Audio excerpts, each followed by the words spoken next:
Good morning, welcome to coffee time sip and see. ఈరోజు coffee time sip and సిలో భాగంగా ప్రధాన తెలుగు వార్తా దినపత్రికల్లో వచ్చినటువంటి వార్తల్ని ఒకసారి మనం పరిశీలన చేసుకుందాం. ముఖ్యంగా జాతీయ స్థాయి, అంతర్జాతీయ స్థాయి, జిల్లా స్థాయి వార్తలను చూద్దాం. నిన్న భారతదేశానికి ఒక గొప్ప పండుగ రోజు. భారతదేశానికి ప్రధానమంత్రి ప్రమాణ స్వీకారం చేసినటువంటి రోజు. ఏ పార్టీ నుంచి ప్రమాణ స్వీకారం చేసినా అది భారతదేశానికి గౌరవప్రదమైనటువంటిది. నిన్న అటువంటి గౌరవాన్ని బీజేపీ పార్టీ తరపున మోడీ గారు మూడవసారి ప్రధానమంత్రిగా ప్రమాణ స్వీకారం చేసి ఒక సరికొత్త రికార్డు కూడా ఆయన శ్రీకారం చుట్టాడు. గతంలో 3 సార్లు ప్రధానమంత్రిగా ప్రమాణ స్వీకారం చేసినటువంటి చరిత్ర నెహ్రూ గారికి ఉంది. ఆ నెహ్రూ గారి చరిత్రని మోడీ గారు సమం చేసినట్లుగా కూడా తెలుస్తుంది.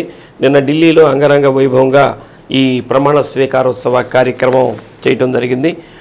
దేశ రాష్ట్రపతి ద్రౌపది ముర్ము గారు మన ప్రధాని నరేంద్ర మోడీ గారితో ప్రమాణ స్వీకారం చేయించారు.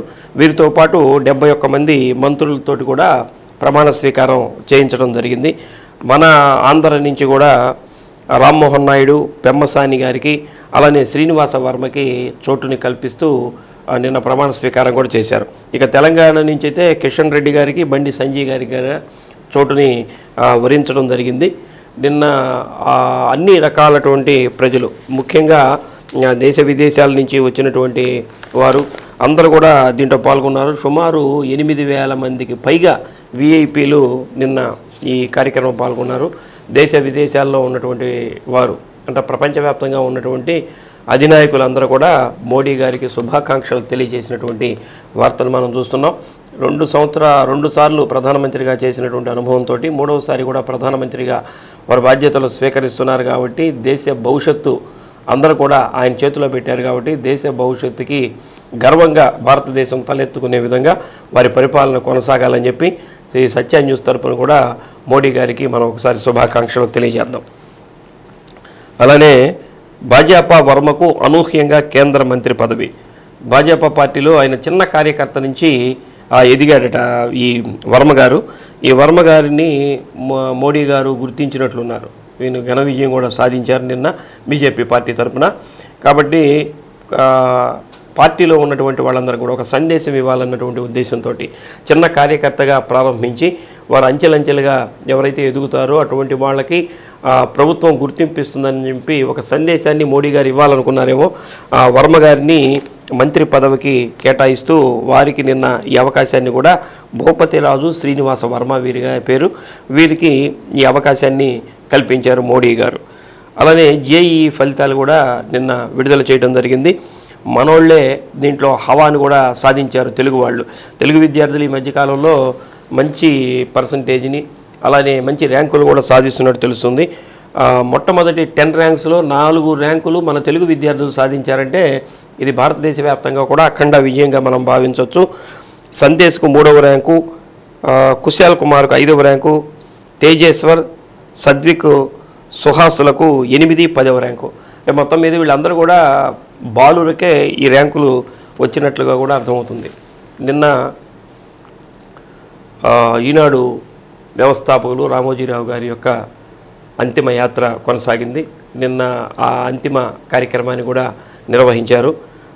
మీ స్ఫూర్తి అజరామరం, అక్షర యోధుడికి కన్నీటి వీడ్కోలు అంటూ కూడా అందరూ వారికి వీడ్కోలు పలకడం జరిగింది. మన రాష్ట్ర ముఖ్యమంత్రి నారా చంద్రబాబు నాయుడు గారు కూడా వారి భౌతికాయాన్ని మోస్తూ వారికి ఘనమైనటువంటి నివాళులర్పించారు. తెలంగాణ ప్రభుత్వం కూడా అధికార లాంఛనాలతో వారికి వీడ్కోలు పలికింది. 3 రౌండ్లు ఆకాశంలోకి ఈ ఫైర్ చేయటం ద్వారా కూడా వారికి ఘనమైనటువంటి నివాళులు అర్పించి వారికి కన్నీటి వీడ్కోలు పలికినటువంటి వార్తను కూడా మనం చూస్తున్నాం. ఇక సాక్షి దినపత్రికను చూస్తే నిన్న మోడీ గారు విజయం ఒకటైతే మన క్రికెటర్స్ కూడా ఒక అద్భుతమైనటువంటి విజయాన్ని సాధించారు. వరల్డ్ కప్పు జరుగుతుంది, T20 వరల్డ్ కప్ జరుగుతుంటే నిన్న భారత్కి పాకిస్తాన్కి మధ్య ఒక అద్భుతమైనటువంటి మ్యాచ్ జరిగింది. భారత్-పాకిస్తాన్ మ్యాచ్ జరుగుతుందంటే ఇది ప్రపంచవ్యాప్తంగా ఉన్నటువంటి క్రికెట్ అభిమానులందరూ కూడా ఒక సంభ్రమం, ఒక ఆనందం. నిన్న అటువంటిది నిన్న మొట్టమొదట బ్యాటింగ్ చేసినటువంటి భారత జట్టు 119 పరుగులకి ఆల్అవుట్ అయిపోయింది.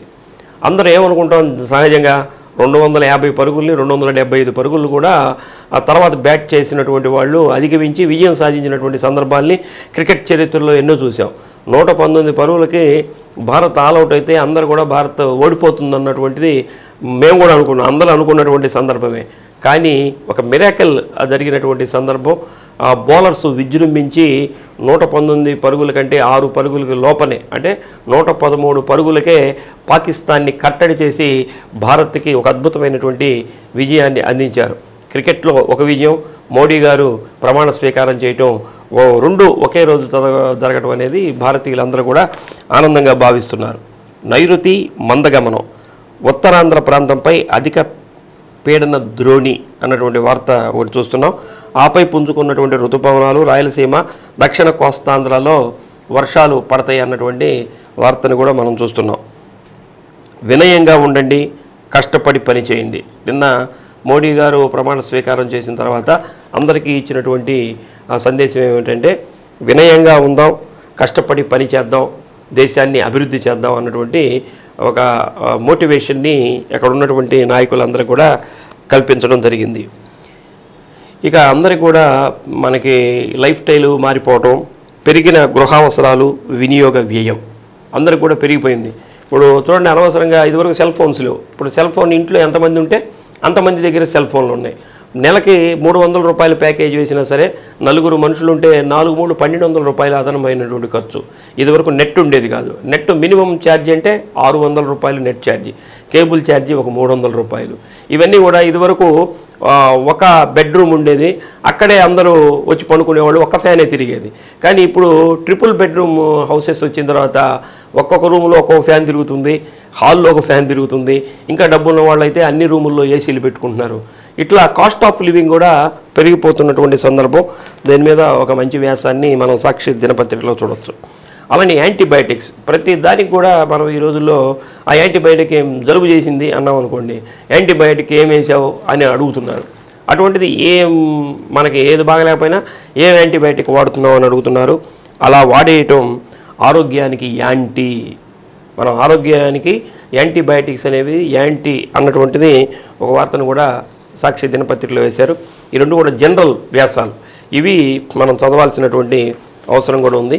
ఇక ఆంధ్రజ్యోతి దినపత్రికలో కనుక మనం తీస్తే బరిలోకి బాబు, వ్యవస్థలను చక్కదిద్ది పనిలో నిమగ్నం, అంటే అధికారులందరూ కూడా తగు సూచనలు చేశారు. అంటే గతంలో జరిగినటువంటి పనులు ఉన్నటువంటి లోపాలు అవన్నీ కూడా సరిచేయమని, వాటన్నిటి మీద కూడా వారు రేపు ప్రమాణ స్వీకారం చేస్తున్నారు కాబట్టి 12వ తేదీ దానికి సంబంధించినటువంటి ఏర్పాట్లలో అధికారులందరూ కూడా నిమగ్నమై ఉన్నారు. ఇది మనకి ప్రధానంగా ఉన్నటువంటి వార్తలు. ఇక జిల్లా స్థాయి వార్తలు కనుక చూస్తే మనకి జిల్లాలో వైఎస్ఆర్ కాంగ్రెస్ పార్టీ 2 సీట్లు మాత్రమే సాధించింది. అంటే ఉమ్మడి ప్రకాశం జిల్లాలో 2 సీట్లు మాత్రమే కైవసం చేసుకోవడం జరిగింది. అంటే 12 సీట్లు ఉంటే 2 మాత్రమే గెలవటం జరిగింది. 10 సీట్లు టీడీపీ పార్టీ కైవసం చేసుకుంది. ఇటువంటి తరుణంలో కార్యకర్తల్లో ఒక నిస్తేజం, ఒక నిరాశ ఏర్పడినటువంటి సందర్భంలో ఏ కార్యకర్తలు కూడా మనోధైర్యాన్ని కోల్పోవద్దు, మళ్ళీ మనకి మంచి రోజులు వస్తాయి. కాబట్టి కార్యకర్తలందరూ కూడా మనోధైర్యాన్ని కోల్పోకుండా ఉండాలని చెప్పి ఒంగోలు మాజీ శాసనసభ్యులు బాలినేని శ్రీనివాసరెడ్డి గారు, అలానే జిల్లా అధ్యక్షుడు జంకే వెంకటరెడ్డి గారు కూడా కార్యకర్తలకి పిలుపివ్వడం జరిగింది. కాఫీ టైమ్ సిప్పన్సీలో చిన్న విరామం తీసుకొని మిగతా వార్తలు చూద్దాం. కాఫీ టైమ్ సిప్పన్సీకి తిరిగి స్వాగతం. వైసీపీ ప్రభుత్వం ఓడిపోయిన తర్వాత దాంట్లో కార్పొరేషన్లో చైర్మన్ పదవులు, ఈ నామినేటెడ్ పదవులు అనుభవించేటటువంటి వాళ్ళందరూ కూడా వారు ఒక్కొక్కళ్ళుగా రాజీనామాలు సమర్పిస్తూ ఉన్నారు. అంటే ఇప్పటికిప్పుడు వీళ్ళని రాజీనామా చేయాల్సినటువంటి పని లేదు. కానీ ఎడితిరిగి రేపు గవర్నమెంట్ ఫామ్ అయిన తర్వాత జీవో ఇచ్చి వీళ్ళందరూ కూడా రద్దు చేస్తారు. కాబట్టి కొంతమంది ముందుగానే రాజీనామా చేస్తున్నట్టు తెలుస్తుంది. AP minority finance corporation chairman పదవికి డాక్టర్ మీర్జా షంషేర్ ఆలీ బేగ్ గారు నిన్న ఆయన రాజీనామా చేశారు. వారిది మార్కాపూర్ లాగా ఉంది. అక్కడ మార్కాపూర్ మార్కెట్ యార్డు కూడా ఆయన చైర్మన్ లాగా ఉంది. ఈ 2 పదవులు కూడా వారు రాజీనామా చేసినట్టు తెలుస్తుంది. అలానే వాల్మీకి కార్పొరేషన్ డైరెక్టర్ పదవికి కూడా కొండయ్య గారు రాజీనామా చేసినటువంటి వార్తను కూడా మనం ప్రధానంగా చూస్తున్నాం. అంటే నామినేటెడ్ పోస్టులో ఉన్నటువంటి వాళ్ళు రాజీనామాలు చేస్తున్న విషయాన్ని కూడా చూస్తున్నాం. బంగినపల్లికి భలే గిరాకీ. మనకి ఉలవపాడు అంటేనే, ఉలవపాడు మామిడికాయ అంటేనే ప్రపంచవ్యాప్తంగా ఫేమస్. ఇప్పుడు విదేశాల్లో ఉన్నటువంటి వాళ్ళు కూడా మన ఆంధ్రదేశంలో ఉన్నటువంటి వాళ్ళు కూడా విదేశాలకి బంగినపల్లి మామిడి పండుని ఈ సీజన్లో తెప్పించుకునేటటువంటి ఇది ఉంది. అలానే విదేశీ మారక ద్రవ్యం కూడా ఎక్కువగా తెచ్చిపెడుతున్నటువంటి ఒక పదార్థం బంగినపల్లి మామిడి పండు. ఈ మధ్యకాలంలో 40,000 రూపాయలు పలికినటువంటి ఈ ఉలవపాడు మామిడి పండు ఒకేసారి 60,000 రూపాయలకి 90,000 రూపాయలు కూడా పెరిగిందట. ఇంకా ఈ బంగినపల్లి మామిడి పండుకి ఈ మధ్యలో ఫ్రూట్ కవర్స్ అని వేస్తున్నారట. అంటే దానికి ఏం డ్యామేజ్ కాకుండా ఫ్రూట్ కవర్స్ అన్నీ వచ్చినట్లున్నాయి. ఆ కవర్ వేసి దాన్ని పెంచుతారట్లుంది. దానికి ఇంకా డిమాండ్ ఉందట. 1,00,000 రూపాయల వరకు కూడా పలుకుతుందట. అంటే మనకి దిగుబడి కూడా తగ్గినట్లు తెలుస్తుంది. ఎప్పుడైతే సప్లై తగ్గుతుందో డిమాండ్ పెరుగుతుంది. కాబట్టి అదే రేషియోలో మన ఉలవపాడు మామిడి పండుగ బాగా డిమాండ్ పెరిగినటువంటి వార్తను కూడా చూస్తున్నాం. రైతులందరూ కూడా ఆనందంగా ఉన్నారన్నటువంటి విషయం కూడా ఈ వార్త వల్ల తెలుస్తుంది. సైన్స్ పాత్ర ఎంతో కీలకం. సైన్సు మానవ జీవన విధానంలోనే పెనవేసుకున్నటువంటి అంశం. సైన్స్ లేకపోతే మానవుడు లేడు, మానవుడు లేకపోతే సైన్స్ లేదు. కాబట్టి దీనికి సంబంధించి అంటే అసలు మన భారతదేశం, ఈ విశ్వం ఆవిర్భావం ఎలా జరిగింది, మనిషి పుట్టుక ఎలా జరిగింది, ఈ సమాజ నిర్మాణం ఎలా జరిగింది, ఇప్పుడు మనం అనుభవించేటటువంటి అన్ని సౌకర్యాలు కూడా సైన్స్ ఆధారితంగానే మనం చేసుకోవటం జరుగుతుంది. కాబట్టి ప్రజలందరూ కూడా ఈ సైన్స్ పట్ల మక్కువను చూపించాలని, అలానే ప్రభుత్వాలు కూడా సైన్స్కి ప్రాధాన్యత ఇచ్చి ప్రజలందరిలో ఉన్నటువంటి మూఢ విశ్వాసాలు ఇలాంటివి ఏదైతే ఉంటాయో వాటన్నింటినీ పారద్రోలి అందరినీ విజ్ఞానవంతుల్ని చేయాలని చెప్పి జన విజ్ఞాన వేదిక ఆధ్వర్యంలో నిన్న ఒక సమావేశాన్ని కూడా నిర్వహించారు. దీనికి సంబంధించి జోనల్ స్థాయి వర్క్షాప్కి మండల శ్రీనివాస్ గారు అధ్యక్షత వహించారు. వారు దీనికి సంబంధించినటువంటి వివరాలన్నీ కూడా తెలియజేయటం జరిగింది. మనకి చక్కగా కొత్తపట్నం తీర ప్రాంతం ఉంది. అంటే చాలామంది మనం ఇక్కడి నుంచి వెళ్ళం, కానీ కొంతమంది బాగా హుషారుగా వెళ్ళేటటువంటి వాళ్ళు కూడా ఉంటారు. మనకి బీచ్ లాగానే ఉంది ఇది. అక్కడ నిన్న ఎండాకాలం సెలవులు కూడా అయిపోతున్నాయి. స్కూల్స్ రేపు 12వ తేదీ స్కూల్స్ ఓపెన్ చేస్తున్నారు. 12 కాదు 13వ తేదీ అనుకుంటాను. 12 అయితే ఇచ్చారు. 12వ తేదీ చంద్రబాబు నాయుడు గారు ఏదో ఆయన ప్రమాణ స్వీకారం చేస్తున్నారు కాబట్టి ఆ రోజు కూడా లీవ్ ఇచ్చినట్టు తెలుస్తుంది. 13వ తేదీ రీఓపెన్ చేస్తారు. అంటే పిల్లలకి సెలవులు అన్నీ అయిపోతున్నాయి కాబట్టి వాతావరణం కూడా మనకు అనుకూలించింది. ఎండలు కూడా తగ్గినాయి కాబట్టి కొత్తపట్నం తీర ప్రాంతానికి నిన్న ఆదివారం కొత్తపట్నం తీర ప్రాంతానికి సందడి బాగా నెలకొందట. నిన్న సాగర్ తీరం అయితే బాగా ప్రజలతోటి ఈ తీర ప్రాంతానికి వచ్చేటటువంటి ఈ పర్యాటకులతోటి బాగా రద్దీగా ఉన్నటువంటి వార్తను కూడా మనం ప్రధానంగా చూస్తున్నాం. ఇక మిగతా వార్తలు కనుక చూస్తే వాన జోరు, జిల్లా వ్యాప్తంగా కూడా వానలు కురుస్తున్నటువంటి వార్త. నరేంద్ర మోడీ గారు నిన్న ప్రమాణ స్వీకారం చేసిన తర్వాత జిల్లాలో ఉన్నటువంటి బీజేపీ శ్రేణులందరూ కూడా ఆనందోత్సాహాల మధ్య సంబరాలు జిల్లా వ్యాప్తంగా కూడా జరుపుకున్నారు. వృద్ధాశ్రమాల్లో అలానే హాస్పిటల్స్లో ఉన్నటువంటి వాళ్ళకి ఈ సహకార కార్యక్రమాలు ఏర్పాటు చేయటం, అలానే కేకులు కట్ చేసుకోవటం, సంబరాలు చేసుకోవటం అన్నటువంటి కార్యక్రమాన్ని కూడా జిల్లా వ్యాప్తంగా బీజేపీ శ్రేణులందరూ ఆనందోత్సాహాల మధ్య జరుపుకున్నారు. దామచర్ల జనార్దన్ గారు దిగ్విజయం సాధించినటువంటి సందర్భంలో టీడీపీ శ్రేణులందరూ కూడా ఆనందోత్సాహాలతో ఉన్నారు. నిన్న దామచర్ల జనార్దన్ గారిని పలువురు వెళ్ళి ఘనంగా సత్కరించినటువంటి ఇది కూడా చూస్తున్నాం. 4వ తరగతి ఉద్యోగ నాయకులు నిన్న దామచర్ల జనార్దన్ గారిని కలిసి ఘనంగా వారు సత్కరించినటువంటి వార్త. అలానే కొప్పోల్లో తెలుగు మహిళలు కూడా దామచర్ల జనార్దన్ గారు విజయం సాధిస్తే మొక్కులు తీర్చుకుంటామని చెప్పి దేవుడికి దగ్గర మొక్కులు తీర్చుకున్నారు. 101 టెంకాయలు కొట్టి వారి యొక్క మొక్కులు కూడా తీర్చుకున్నట్లు తెలుస్తుంది. అలానే దేవరపాలెంలో కూడా టీడీపీ నాయకులు అక్కడ కూడా పూజలు చేసి వారు మొక్కులు తీర్చుకున్నటువంటి వార్తను చూస్తున్నాం. ఎంపీ మాగుంట శ్రీనివాసులు రెడ్డి గారు రేపు మనకి ఒంగోలుకు వస్తున్నారు. నిన్న మోడీ గారి ప్రమాణ స్వీకార కార్యక్రమంలో కూడా వారు పాల్గొనడం జరిగింది. నేరుగా ఢిల్లీ నుంచి మనకి రేపు ఒంగోలుకి వస్తున్నట్టు తెలుస్తుంది. అంటే ఎల్లుండి చంద్రబాబు నాయుడు గారి ప్రమాణ స్వీకారం ఉంది కాబట్టి రేపు ఇక్కడ ఉండేటటువంటి కార్యకర్తలకి, వారి అభిమానులకి అందరికీ అందుబాటులో ఉండి వారు ఎల్లుండి చంద్రబాబు నాయుడు గారి ప్రమాణ స్వీకార కార్యక్రమంలో పాల్గొనేటటువంటి వార్తని కూడా మనం ప్రధానంగా చూస్తున్నాం. ఇది ఈరోజు కాఫీ టైమ్ సిప్ అండ్ సీలో ఉన్నటువంటి వార్తలు. రేపటి కాఫీ టైమ్ సిప్ అండ్ సీలో మరిన్ని వార్తలతో కలుద్దాం. అంతవరకు సెలవు, నమస్కారం.